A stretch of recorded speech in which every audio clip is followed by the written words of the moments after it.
Middle East is changing and how. On my channel, in the last couple weeks, I've covered Oman offering citizenship to non-GCC nationals. I've also covered a couple of videos about Dubai. And today I'm back talking about another big scoop that's coming out of the Middle East. Qatar just dropped a game changer for founders and expats. And if you've been thinking about living and working in Gulf, this video might change your entire take that you have on Dubai versus Doha. So the next few minutes, stay glued to the screens as I take you through this adventurous ride where we evaluate if Qatar is a good option for you. Because Qatar is giving PR.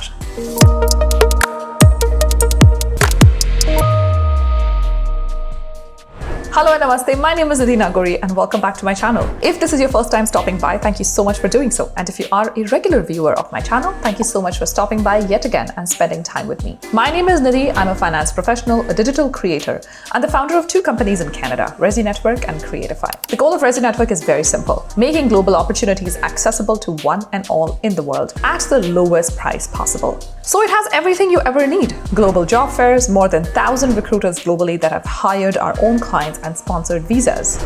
Government job portals targeting foreign nationals with more than 10,000 jobs. And dedicated guides for top countries that people want to move to. More information about what we do is in the caption, so go check Resi Network out. Now let's talk about Qatar and why it's not just another Gulf option. So yes, Dubai and Abu Dhabi get all the press in the world, but Doha is quietly becoming one of the most attractive hubs in Middle East. It offers a high quality of life, so low crimes, high salaries, family-friendly policies, a strategic location because Europe, Africa, Asia are all a short flight away, a growing economy that's diversifying beyond oil and gas, and a less crowded ecosystem where executives and entrepreneurs have a strong chance of making it. And now Qatar is taking a big step towards long-term residency. Something we usually only hear about UAE, whether it's the Golden Visa or Saudi Arabia's Premium Residency. This is the long-term new residency permit that Qatar announced in Feb 2026. And it's especially meant for entrepreneurs and senior executives. First, let's talk about the benefits. Much like UAE's Golden Visa, this also offers you a 10-year residency. It is renewable, family sponsorship is included, you have ability to live, work, invest in Qatar, and it allows for easier movement of talent within the market. This is a part of Qatar's push to become a global hub for innovation and talent, as showcased at the Web Summit in Qatar in 2026. Now let's talk about who can apply. So this pathway has two tracks to it. First is the senior executives, which is if you're an employee, then how do you apply for it? And the second one is for entrepreneurs. If you're a founder, how do you apply for it? Now, if you're an employee, you can get nominated by your employer.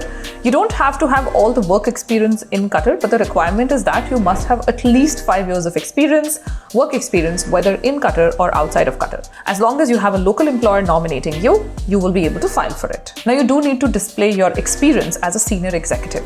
Again, this is not a requirement. It does not have to be within Qatar, but you have to show that you were a senior leader through your experience. What you also need is a valid employment contract with a local company and competitive salary thresholds. Apart from this, there is no other requirement. There is no minimum amount that you have to invest or purchase a real estate, nothing like that. The next option is for entrepreneurs or founders. If you're somebody that wants to build, is a creator by heart, has goals of being an entrepreneur in life, this is the pathway that you must take. The first requirement is that you must be building or scaling a company that meets Qatar's economic priorities. And the special focus is on innovation-based businesses. For this pathway, you need an endorsement from a recognized incubator like the Qatar Science and Technology Park. You also need a business plan and must meet the bank requirements. Now, this pathway is meant for founders who actually want to create and grow in Doha. It's not just to visit and get out. And the first pathway, which is for talent, for senior officials, it's meant for people who actually have the skills, the talent,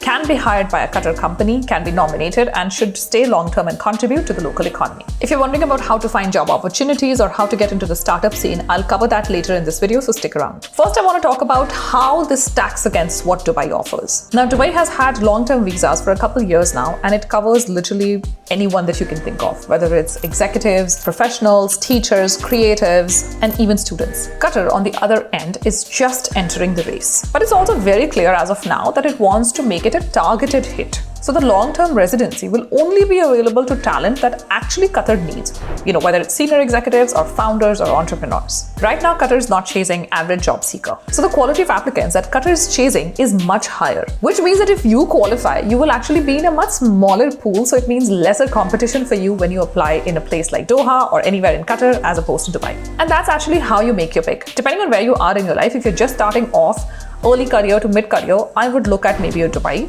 or an Oman or somewhere else in the Gulf. But if you're somebody that has a couple of years of experience, can prove managerial experience, has senior management experience, which is a lot of people who watch my videos, Qatar is a better place for you.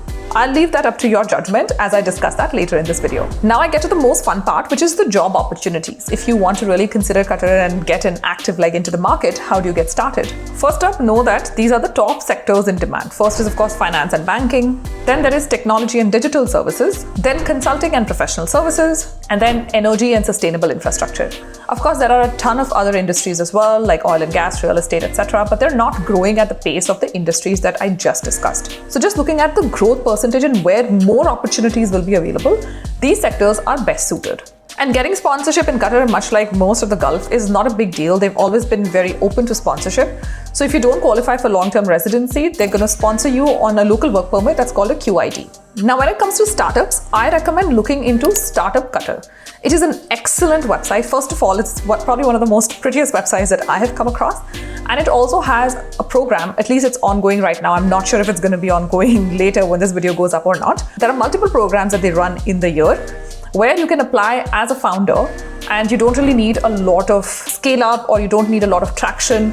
And they actually give you a good sum. I think it's about 1 million local currency or $1 million. I'm not sure. Whatever the right amount is, it'll be on the screen. But they do give you a lot of resources financially and intellectually to make your startup breathe, live, and grow in Qatar.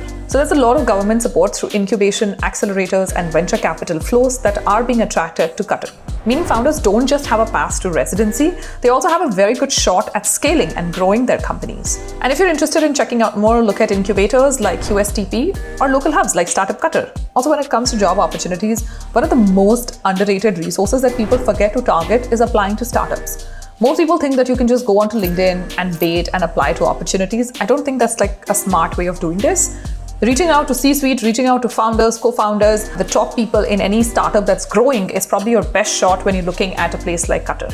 But of course, platforms like Bait, Gulf Talent, Naukri Gulf are still not bad. They're not outdated, so I would highly recommend that. I just wouldn't recommend LinkedIn as much. I feel like LinkedIn is a very saturated platform. So in my opinion, it's startups followed by recruitment firms, followed by all these local websites that we just mentioned, and then LinkedIn. Ideally, if you're doing enough, you would not have time for LinkedIn job applications. Use LinkedIn to network only. And contrary to what people believe, applying for jobs is not enough. Networking is huge here. So a strong LinkedIn profile with good connections and regular posting will drastically change your chances. Which brings me to the end of this video.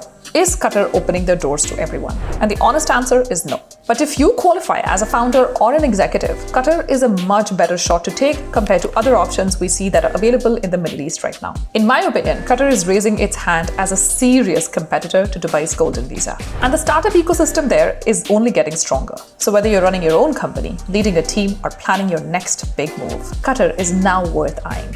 On that note, this video has come to an end. I hope you found this video informative and helpful. If you did, let me know in the comments, and do go and check out resinetwork.com. At this point, our vision has just come to life. We're looking for some serious feedback. So if you can use the platform in any capacity, whether you subscribe to it or not, if you can just open it and tell us what you see and how you like the flow, give us suggestions in the comments. That would really help us. And if there are countries that you are targeting, let us know that. I promise to see you in the next video. Until then, please make sure you take care of yourself. Stay safe. Namaste.